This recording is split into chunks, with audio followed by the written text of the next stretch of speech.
Pier Giorgio Frassati. Grabado por FSM Radio.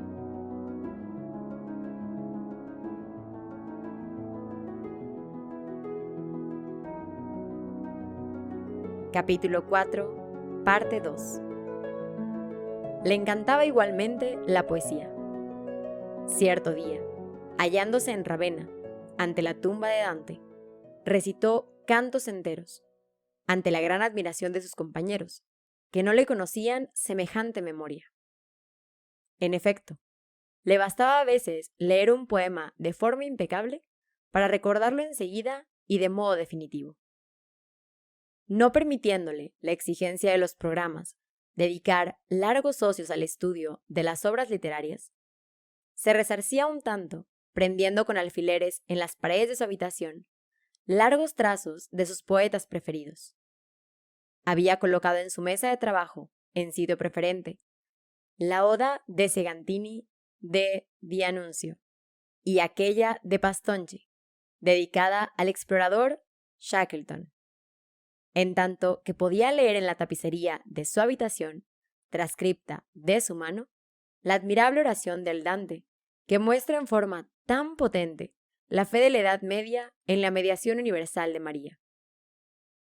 Vergine Madre, figlia del tuo figlio, umile ed alta piuce creatura, dona, se tanto grande e tanto vali, che qual viol gracia, ed a te non ricorre. Sua distanza vuol volar sensali. Paradiso 33. Oh Virgen María, hija de tu Hijo, humilde y elevada por encima de toda criatura. Oh Señora nuestra, tú eres tan grande y tan sublime. Con el querer una gracia sin recurrir a ti, es como querer desear volar sin alas. En el arte escénico, prefería también los clásicos. Shakespeare, Chilier, Esquilo, no le eran desconocidos. Sucedía a veces que se le dieran bromas sobre su severidad para con las obras de la actualidad. Severidad que le dictaba su sentido cristiano. Era el primero entonces en sonreírse, pero no dejaba de estar dispuesto a utilizar la entrada permanente que le daba derecho de asistir a todas las salas nada más que para admirar las obras sanas y de perfecta composición literaria y moral. Esas puras y elevadas alegrías que a Pier Giorgio le proporcionara la contemplación de las obras de arte puras y a través de las cuales se esforzaba en discernir a Dios, no eran las únicas. Necesitaba otras exuberantes. Su vida, concentrada de estudiante, y tal vez aún sus estrictas exigencias en el servicio de Dios, necesitaban en su vida esos periodos de descanso, que son las diversiones sanas entre amigos, las bromas jocosas, las conversaciones alegres y las bufonadas inocentes.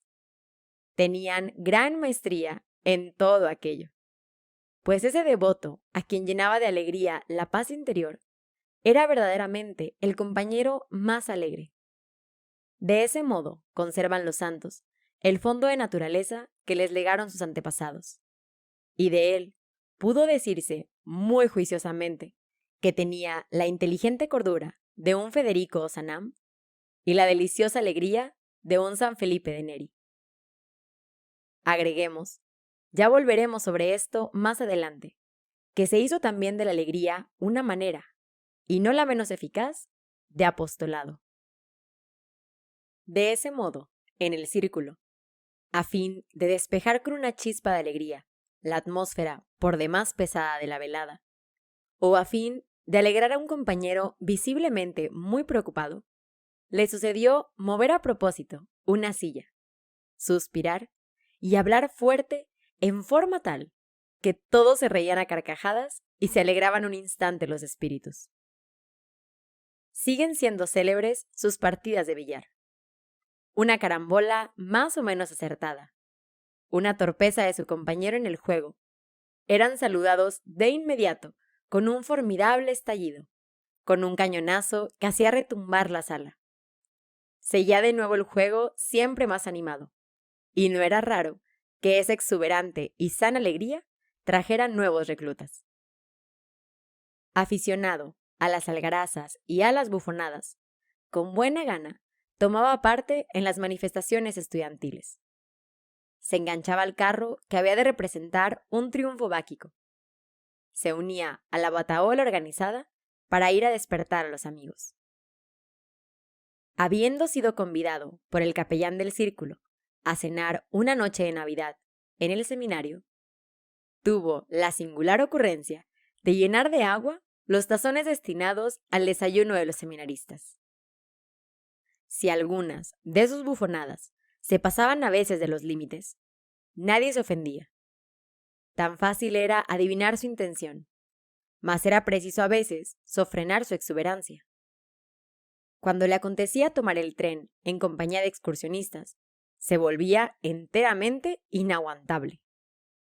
Gritaba, accionaba, imitaba de modo perfecto la señal dada por el guardatren, de tal modo que sus compañeros o compañeras, a fin de evitar que incurriera en una contravención, lo vigilaban y tenían en una mano el reloj y en la otra un caramelo, como premio de los 5 minutos de silencio que se le exigían. ¿Cuántas aturdidoras bromas organizó al instituir con un amigo una especie de sociedad del terror? Alguna joven universitaria era ordinariamente la víctima resignada, pero no inerte y sin réplica. Era entonces una sucesión de persecuciones y de emboscadas. El correo era observado, el teléfono vigilado, pues toda interpretación y toda comunicación se hacían sospechosas de ocultar una buena jugada, una gran broma, una invitación apócrifa. Esas bromas, por otra parte, le eran ampliamente retribuidas. Un día de examen, le transmitieron irónicos votos por medio de un burrito de juguete de cabeza móvil, que respondía indefinidamente sí a la pregunta, escrita en el billete que traía. Estudiantes de la universidad, vosotros, decía su buena abuela, fingiendo escandalizarse de sus calaveradas. Ah, pero no, decid más bien, niños del asilo. Pier Giorgio, a quien divirtiera esa reflexión, pataleaba en efecto como un niño. Otras veces, levantándose bruscamente de la mesa, hablaba por teléfono a alguna de sus amigas de la infancia, sabiendo que estaba almorzando. Esa se precipitaba apresuradamente hacia el aparato y colgaba enseguida el tubo luego de haber oído un formidable cornetazo. Durante gran parte de las vacaciones del verano de 1924, se había propuesto quedarse en Turín a fin de trabajar. Había rehusado aún la ayuda de una persona de servicio. Solo su amigo, Tonino Severi, fue admitido como compañero de trabajo. Pretendían bastar entre ambos, para todo, incluso la cocina, que hacían consistir en café con leche, macarrones y chuletas. Oportuna e inoportunadamente, Pier Giorgio alababa mucho su propia habilidad culinaria. Hubo, sin embargo, algunos incrédulos. Los desafió. Os convido a todos a cenar mañana en mi casa y veréis. Aceptaron el desafío. Satisfecho de esta bufonada que organizara escondidas de sus padres, Pier Giorgio y su amigo se dispusieron enseguida a preparar el banquete. Encargaron una torta para 12, aunque eran solo 5, y lo demás de las provisiones de un modo análogo. Cocinaron y presto. 5 alegres muchachos en mangas de camisa se hartaron en el austero comedor. Pier Giorgio, puesto en la cabeza un sombrero de gendarme, hecho con un ejemplar del Beccio Giallo, presidía riendo, cantando, animándolo todo con su inextinguible alegría, hasta llegada la noche. Los 5 amigos habían de conservar el recuerdo de tan alegre diversión. Se sacaron fotografías. Una de ellas cayó en manos de una estudiante, amiga de él. Esta se valió de la misma para hacer un chantaje. Si me hace una jugada, le mandaré el cliché a su mamá. Pier Giorgio prefirió negociar. Quedó en paz mediante 45 liras que se depositaron en la caja del club alpino de los Tipiloschi.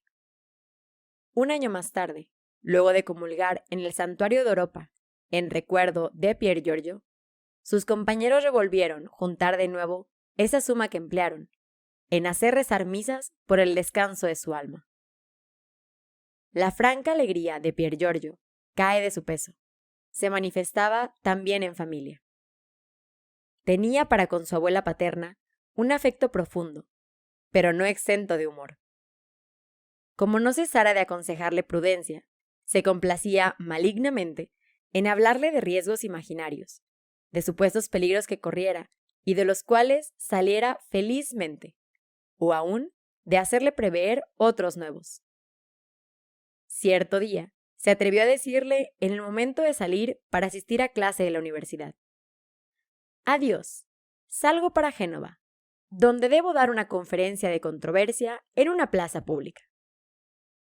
Ante una avalancha de reconvenciones y juiciosas recomendaciones, el pesado bromista escapó riéndose a carcajadas. Hasta los sirvientes y familiares de su casa eran víctimas de sus buenas bufonadas y compartían su inconfundible alegría.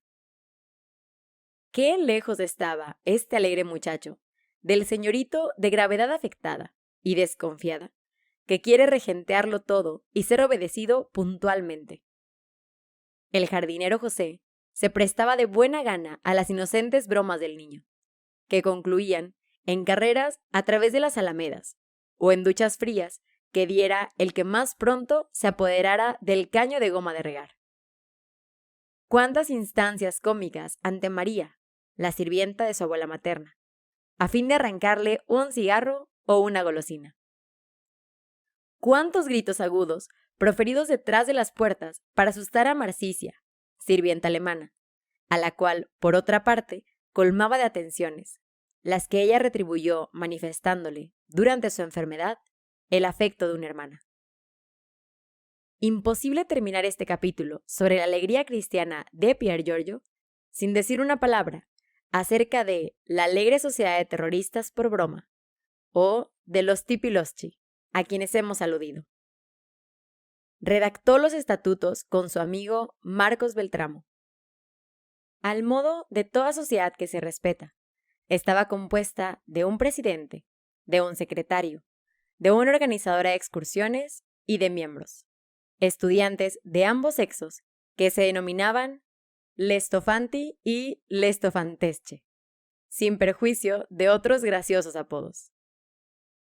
El fin de la sociedad era divertirse honestamente en el transcurso de las excursiones por los Alpes, preparadas durante largo tiempo.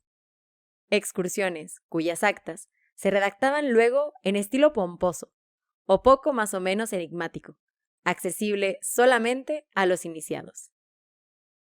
Los lemas de la sociedad bastan para informarnos acerca de su espíritu. El primero era: pocos pero buenos, como los macarrones. Se refería al reclutamiento de la sociedad. Y el otro decía: percussus elevor contusus gaudeo. Y encerraba en su concisión un magnífico programa de energía y de valentía cristiana. Sin duda, antes de dársela a su alegre asociación, Pier Giorgio, desde largo tiempo, la había hecho suya. En efecto, ateniéndose solo a las apariencias, algunos hubiesen podido creer que la alegría era en él solo consecuencia de su perfecta salud, o de una situación social que le libraba de las preocupaciones con respecto al porvenir. Algunos que le conocieron más íntimamente se enteraron de que se inspiraba también en motivos sobrenaturales, y que era esa inalterable alegría fruto de una heroica virtud y premio concedido por Dios a su vigilancia interior y a su confianza en la divina providencia. Pues es precisamente en este último motivo en el que se inspiraba finalmente para aconsejar a sus hermanos afligidos, o para animarse a sí mismo en medio de sus propias dificultades. ¿No pertenecía su vida a Dios? del cual hacía cotidianamente su alimento? En estas condiciones, ¿cómo dudar de él? ¿Cómo no vivir siempre en la alegría, si no sentida, al menos deseada? Le respondió a alguien que le reconviniera cierto día su inextinguible alegría. Soy al modo de esos bufones de corte de antaño, alegre por fuera, torturado por dentro por tormentos indecibles. ¿No habrá que ver un secreto de su alegría en aquella respuesta dada a ella, también en tono jocoso y ligeramente hiperbólico?